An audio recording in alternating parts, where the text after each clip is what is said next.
So this is the one of my best techniques para mag-grow mo yung client mo if meron ka ng client. So hindi mo to magagawa if wala ka pang client. So this is how to grow, hindi how to get. Para mag-grow mo yung client mo sa more client pa. So meron tayong dalawang way para makakapag-grow ka pa ng more clients. The first is referral and the second is permissionless apprentice with flashlight client. So pag-usapan muna natin yung by referral. Ang ibig sabihin ng by referral, sasabihin mo dun sa direct client mo is magkakaroon sila ng free ganyan-ganyan or free 5 YouTube videos or free 2 YouTube videos or depende yan sa services na in-offer mo sa kanya or bibigyan mo siya ng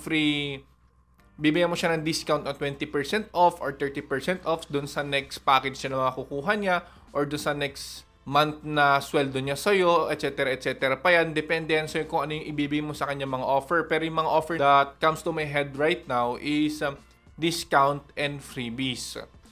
Ang kapalit ng discount at freebies na yun is magre-recommend sila ng another direct client na ibibigay nila sa'yo para mag-grow. At yung direct client na ibibigay nila sa'yo is bibigyan mo sila ng 1 week trial or 2 weeks trial para makuha mo yung loob nila at ma-hire kagad nila kayo. Dahil the most effective way para makakuha ng client is by referral dahil yung i-refer nila is yung mga kakilala nila, kaibigan nila. Mas may tiwala sila kapag by recommended siya ng friends or family. Like tayo lang mga tao kapag sinabi nila na, uy, bumili ka ng Aqua Flask. Dahil maganda siya, dahil matagal yung lamig niya. Mas maniniwala ako kaysa sinabi ng sales talker ng Aqua Flask mismo dahil testimonial siya gamit ng family members ko. So, ganoon rin yung gagawin mo para mag-grow yung client mo by referral. The second way naman is permissionless apprentice with flashlight client. Ang ibig sabihin ng flashlight client, yung client na yun, yung i-flex mo. Kumbaga, yun yung magpa-flashlight sa iba pang mga clients. Kumbaga, kapag madilim, siya yung flashlight para maghanap ng another type of client dahil ayun yung i-flex mo at gagawin mong case study or testimonial sa mga iba pang client na gagawin mong permissionless apprentice.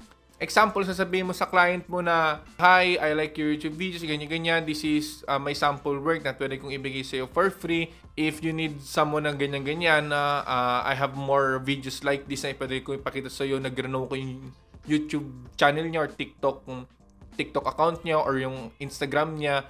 Gamit itong mga sample works ko at ipapakita mo yung mga sample works ng flashlight client mo na client mo ngayon at ay ipapakita mo na ito yung mga works na ginawa ko sa kanya at ito yung mga etc. na mga ginawa mo or mga works na ginawa mo sa kanya na para ma-prove mo na ikaw yung mismong gumawa nun at nag-grow mo yung client na yon.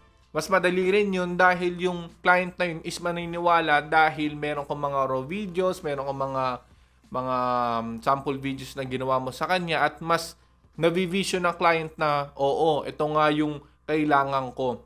Pero syempre, yung kukunin mong client dapat na next direct client mo is medyo same niche siya ng client mo. Example, lawyer yung direct client mo ngayon as of now or any client pa yan, sabihin natin lawyer or real estate agent, ang gagawin mo is maghanap ka ng another real estate agent at sasabihin mo, ito yung ginawa ko sa other real estate agent at marami siya nabentang mga bahay or real estate dahil sa mga content na ginawa ko dahil ito yung services na binigay ko sa kanya.